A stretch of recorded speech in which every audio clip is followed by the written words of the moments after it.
Hello, my name is Jared and I have autism. My name is Andy. I have autism. Police should have training with autism.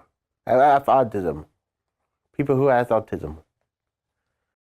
The police should have more training with people that have disabilities. In Experience Autism, we take officers through a process of discovery. We want them to understand what it feels like to have features of autism like sensory sensitivity, fine motor problems, communication issues, or problems reading nonverbal. And when the officers do these things, they discover for themselves how to help. And they tell us what they could do to accommodate people with autism. So the first activity we do is when officers put Post-it notes on their foreheads and we ask them to write their name with a crayon.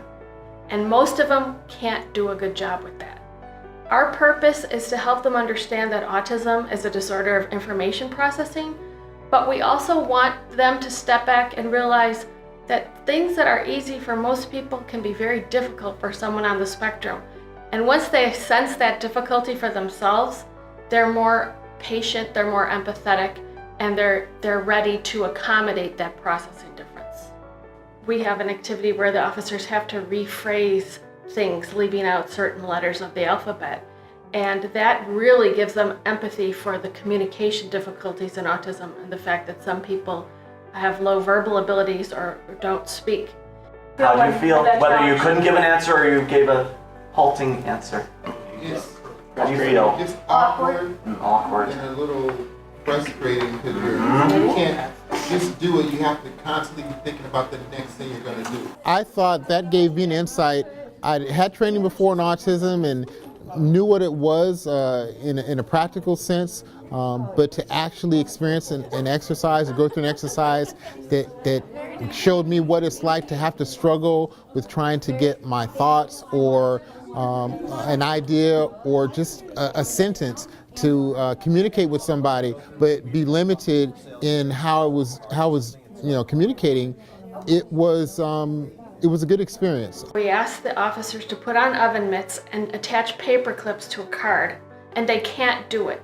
They sense the frustration of having a simulated fine motor impairment.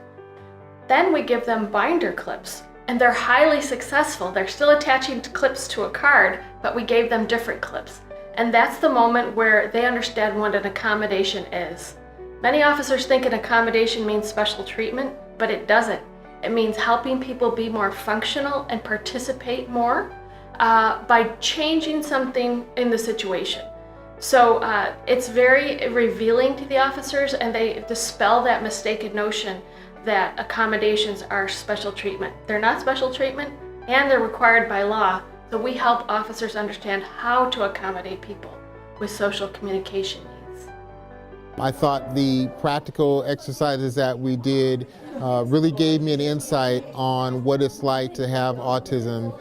Still a bit stunned in a good way as to what the kids go through and their parents as well.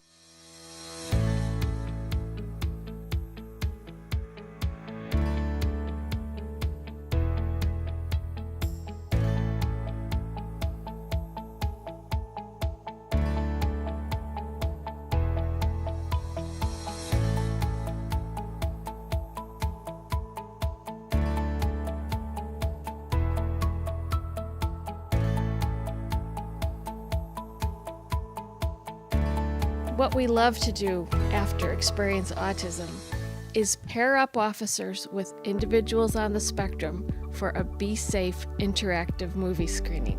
They watch scenes from Be Safe the movie together, and then the officers help the youth practice safety skills. Then the officers do activities with the young people to help them learn to be safe. Activities like asking for help, learning to follow instructions with the Officer Simon Says activity, and reenacting a scene where somebody gets detained by the police.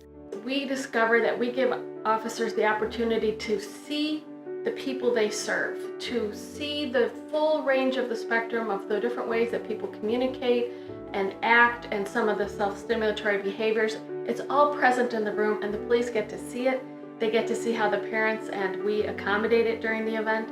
The willingness to take the time to learn about each other's worlds and to step into it for a little while is really ultimately the most important thing.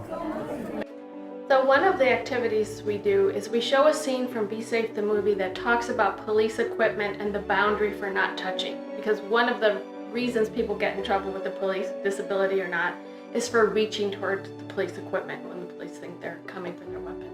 So what we wanted to do is satisfy the curiosity about the uniform and the duty belt, but set the boundary for not touching. So the police come to the front of the room, one is the model, one is the narrator. They explain all the tools on their duty belt, how they use them, how it helps them do their job, and then the police are the ones that set that boundary. All right, so that is a taser, all right? So you never want to touch that, but that's another tool that we can use. About maybe 20 minutes into the interactive screening, after the officers have got to know the youth they're sitting with, they've heard how they communicate, they've watched them follow instructions, we have a social media break and we extend the invitation to everyone to take selfies and put them up on social media.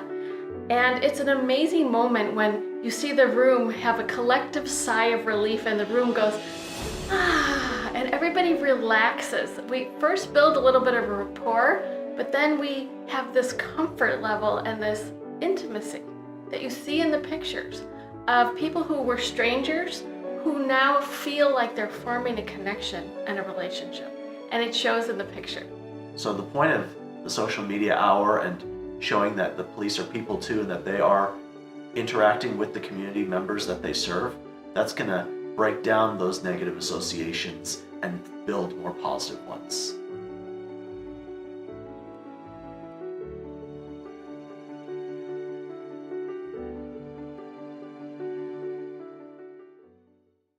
So we love it when we hear success stories about how people have benefited from Be Safe. A young man who was walking on the freeway when he shouldn't have been, and he was pulled over by the highway patrol, and they had to put handcuffs on him and put him in the backseat of the car because that's a protocol, even if they were just going to drive him home, which is all they were going to do. And when he got home, his mom said, "How did you stay so calm?" And he said, "I remembered the scene from Be Safe the movie about the boy who follows instructions from the police and stays calm. So that's what I did." I've been a police officer now for 15 years, and the Be Safe training was, I would venture to say, the most impactful training that I've had. The takeaway I want officers talking about after our day is, I like people with autism and I know how to help them. I recognize the signs of autism and I'm not going to misinterpret it as drugs or alcohol anymore.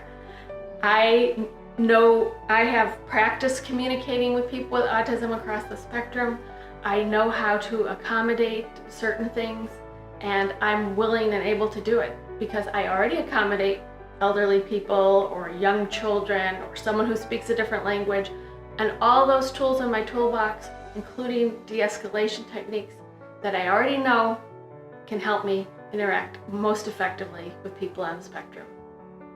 I think police officers and people with disabilities around the country need to experience this, and hopefully that will start to happen. It was really an incredible experience.